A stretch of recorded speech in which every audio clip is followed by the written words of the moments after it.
Kemudian bagaimana gempa terjadi? Jadi gempa terjadi ini adalah akibat arus konveksi.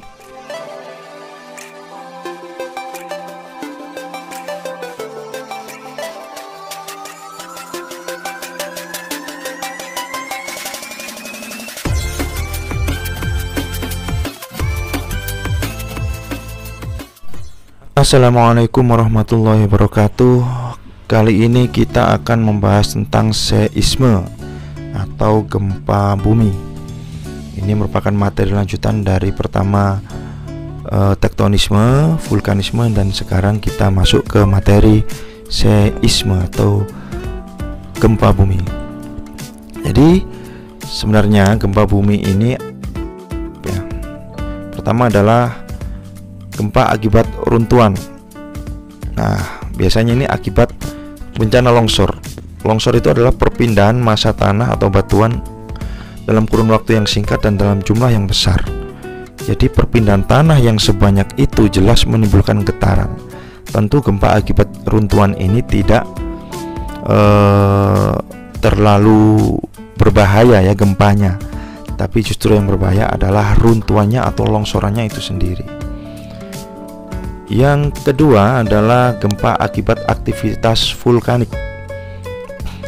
Jadi ketika gunung api akan meletus, jelas dia akan memberikan tanda-tanda berupa peningkatan aktivitas gempa vulkanik, kira-kira begitu. Kemudian yang ketiga adalah gempa tektonik. Gempa tektonik ini akibat aktivitas tektonisme yang cukup berbahaya ya, karena berpotensi menimbulkan kerusakan, potensi korban jiwa, bahkan juga menimbulkan potensi tsunami, kira-kira begitu. Dan yang keempat adalah gempa akibat aktivitas manusia. Jelas manusia itu pasti sering ya bermain-main dengan alat peledak seperti ini, entah itu karena aktivitas pertambangan atau mungkin juga karena peperangan. Ledakan-ledakan yang seperti ini tentu akan menimbulkan getaran pada permukaan bumi. Kemudian bagaimana gempa terjadi? Jadi gempa terjadi ini adalah akibat arus konveksi. Arus konveksi ini adalah perpindahan panas, perpindahan energi kalor dari inti bumi menuju litosfer, disertai dengan gerakan batuan atau litosfer itu.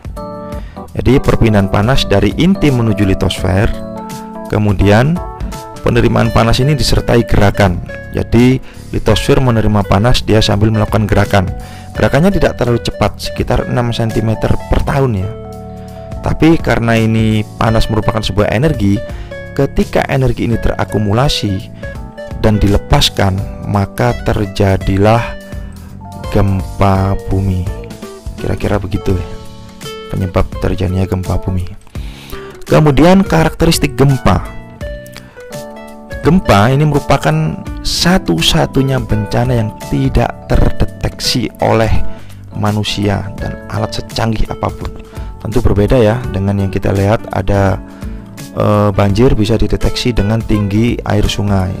Kemudian tsunami juga ada alat detektornya. Kemudian yang kedua, terjadi setiap saat. Jadi sebenarnya gempa ini terjadi setiap saat. Itu malah justru yang aman buat kita. Makanya sangat jelas ya ketika kita mengamati seismograf. Seismograf ini tidak akan pernah diam. Dia akan terus bergetar begitu. Ketika bergetarnya itu garisnya panjang, maka kekuatannya pun besar. Tapi kalau garisnya sangat pendek, gelombang pendek, maka dia gempanya sangat kecil. Nah, yang terjadi setiap saat ini adalah gempa yang berukuran sangat lemah, terdeteksi oleh seismograf namun tidak terasa oleh manusia.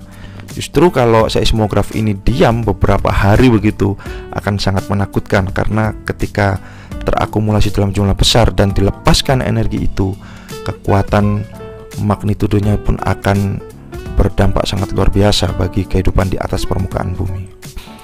Kemudian yang ketiga adalah gelombang di atas tanah. Jadi sebenarnya gempa itu seperti gelombang laut, hanya saja dia terjadi di atas tanah, kira-kira begitu. Kemudian yang keempat, gempa ini tidak membunuh secara langsung.